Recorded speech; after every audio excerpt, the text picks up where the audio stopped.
Hello, this is Aosoft now, and in other ways of the strange amalgamation, Skater Novus 91 and Alternative Chad and older Aosoft perceptions. In this video, I'm gonna just be talking in a way that cultivates growth for each of these aspects of my personality and my persona and stuff. So, recently I'll start with my tiny vlog. I was at my friend's house. I drank a little bit of Hornitos, and I got really agitated and felt as if I felt like shit. I don't understand why. It's like that. After a while, I felt all right, but I didn't want to crave it. But every time I'm not drinking, I crave it for some reason. I'm not addicted, but just trying to figure out how to deal with it. So I don't want to. Oh fuck! There's like fucking roosters in our backyard. What the fuck? Yeah, sometimes they show up in our backyard. Anyways, getting out of context here. Um, Sometimes I deal with very painful things day by day, very intense stuff. I like to calm my pattern down. Obviously, the greatest way to do that is to slightly shift and desensitize the ego, make it a little smaller. But it can only get very, very smaller. Can't disappear. That's what I realized just now. We can never disappear. Our ego never dies. And then does that go to the point of we ever dying? Because our idea of death is just considered this idea of that eternal blackness, a state of blackness and nothing else, or e- eternal blindness, loss of sensation, and like feeling of like senses. Not exactly. I uh I don't exactly believe in reincarnation or going to another realm, but if we really don't want to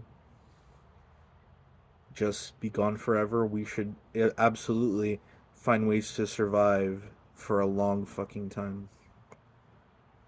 Be it any age that you consider long to you. Yeah. Anyways, that's one thing I could say for that, you know. But it's good. I After talking like this, I was able to actually desensitize the feeling I had, but absolutely letting my ego not disappear but appear less than it actually is, making the world a bit less intense. But there's still this intensity from the identity which must be treated in similar fashion as well as the superego. Um, as well as any type of psychology you perceive in yourself at any stage, right? Or any perception or any portrayal. Now, I like to focus on nature and shit. I like to be aware of it. And when I'm aware of it, I'm able to calm it down in a way that we calm our external and internal awareness and find some sort of semblance where we're able to find where you can be without falling into traps. And absolutely, personal development is a thing, but I don't believe focusing on betterment's the decision you should make. At first, it should be like that, but sooner or later, you'll figure out that betterment is not the complete, absolute thing that you should do. Then you get into ideas like Chasbo's Authentist.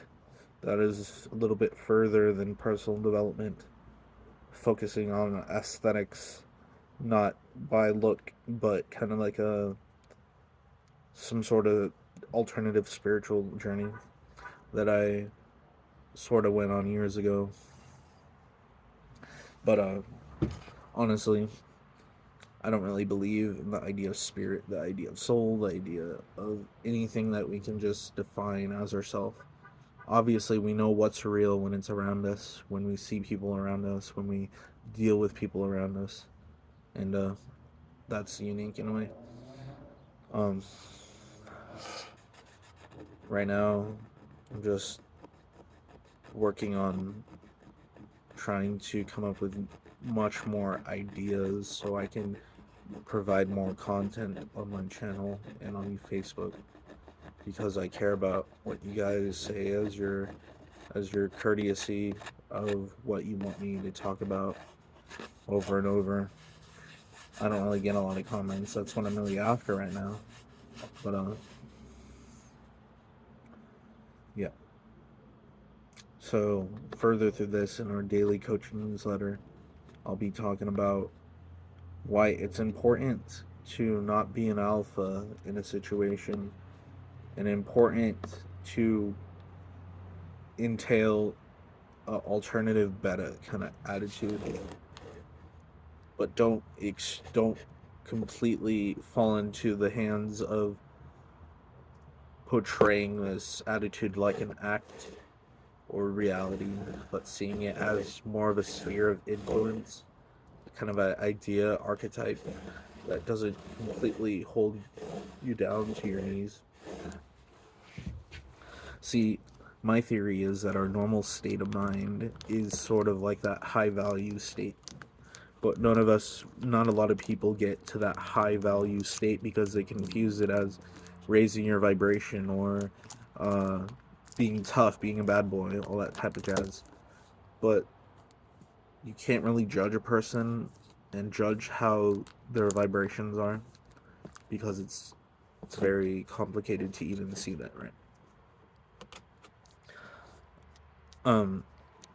Why I say alternative beta is a more interesting thing to be is because it's the underdog in a way, the one that could not fight the alpha but become stronger than even the alpha itself.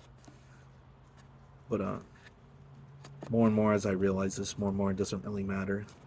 It's just kind of excitement and surprise of what you can deal with that. Yeah. But other than that, like, state of mind is very important. But sometimes you don't have enough energy to keep that state of mind because you overcompensate for what you don't have and give the illusion that you do have the traits. And that's sort of like cheating. And cheating is not a great thing. You got to earn what you're trying to get for yourself. You have to work independently, difficult alone, to figure out the genius in yourself. That's what Nikola Tesla said, that if you're more alone, you're able to figure stuff out. But obviously, I don't focus on the law of attraction. I don't focus on positivity, negativity, any of that. I still have a sense of good and morality. But you see, morality and good could be multiple forms. It doesn't always have to be black or white. It can be colorful in a way. And that's typically really interesting. So, further, or onward, or so, the perspective that I'm trying to share is that, like, or a question I can ask is, this is kind of strange to ask a question, but I don't agree with Andrew Tate altogether, but sometimes I'm entertained by the videos of Sneeko and Andrew Tate, but I don't really believe in it. I'm curious as to what are women really after? Are they after the love that they feel like a person does for them, or they do have love, they don't just share it with men? It's very kind of confused as to what exactly women are after. Obviously, I'm a man, kind of trans in a way, maybe not, but just curious. Like, we know what we're after. Most of the time, we're after beauty, a nice butt, nice racks, something like that. We're not really after emotional level but it depends. Some men are after that type of stuff, but the men in the real world, most of the men really don't care about looks too much. They just go, they just want someone is that will cook for them and be traditional. But me, I don't really care for tradition. Doesn't matter to me.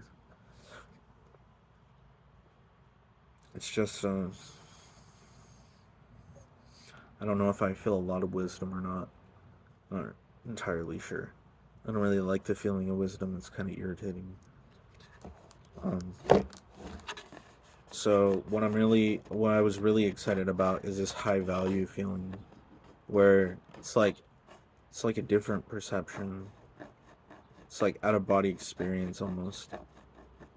And I guess if we're really after high quality, or people like women are really after high quality, then they must be after this sense of like pure consciousness and awareness, not necessarily bad boy archetype. But again, I don't really consider this thing of consciousness to be a real exact thing. That's just a name we give it to ourselves, and we create labels all over ourselves. So that's necessary in a way. Absolutely, the people that are monks in India or China don't really focus on archetypes too much, don't really focus on growing the materialistic society and nature. And then the other end of the stick is the people in society that completely ignore these types of reality and just live day by day, working a 9 to 5, forgetting about everything, living sort of mindlessly. But I'm not here to say that people are living mindlessly, because I might be considered a part of that bunch. Because I am. I live in America, and I pay half of 12.75. I think it's 12.75, and I just basically, some months I don't have enough to pay, but I do pay my half. Still owe a little bit more because I didn't pay in total, but I don't work a 9 to 5. I'm part of my dad's business, and saving money on that. All thanks to him. I feel like he did most of the job. I didn't do much, but I don't know. Like, the newsletter continues right now, but when you approach a girl at a bar, you're like, you say you say hi, or say, hey, like, how you doing? I just came from downtown, and just trying to figure out what I'm gonna do in here. Um, I feel like I want to play pool, but I'm trying to find a player to play pool with me. If you're like, do you want to join the pool game? Do you want a game on or something? And then she's like, sure or no, or I have a boyfriend, or no. Like, you just deal with it, move on, but don't just desensitize yourself, or don't overreact to it. Obviously, the pain's gonna hurt, but you're gonna get used to that pain over and over again. I notice I've been neglecting my body and neglecting my video messages a lot, but I'm working on it, working on trying to build his character and charisma for myself, but not too much. Obviously, I go out in a tangent and go from topic to topic, not really focusing on the correct scenario of what I'm trying to get through. But I don't know. I kind of feel flimsy, like depersonalized. I'm not sure why. Um, this spot has a lot of memories pertaining to my time um, recording videos and doing stuff. Felt like years ago for some reason, but it was only recent. It's fairly interesting to think that way. Anyways, continuing the newsletter. Um, I want to help people by helping myself realize what I need to work on mentally and physically, so I'll be able to It's not all about getting laid and stuff. It's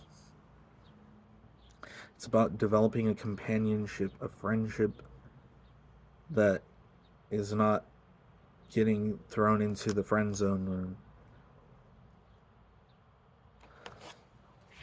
It's like actually developing a true friendship that doesn't have this irregularities and feeling of lust and infatuation, but something that you and the guys have. You can be with the girls too.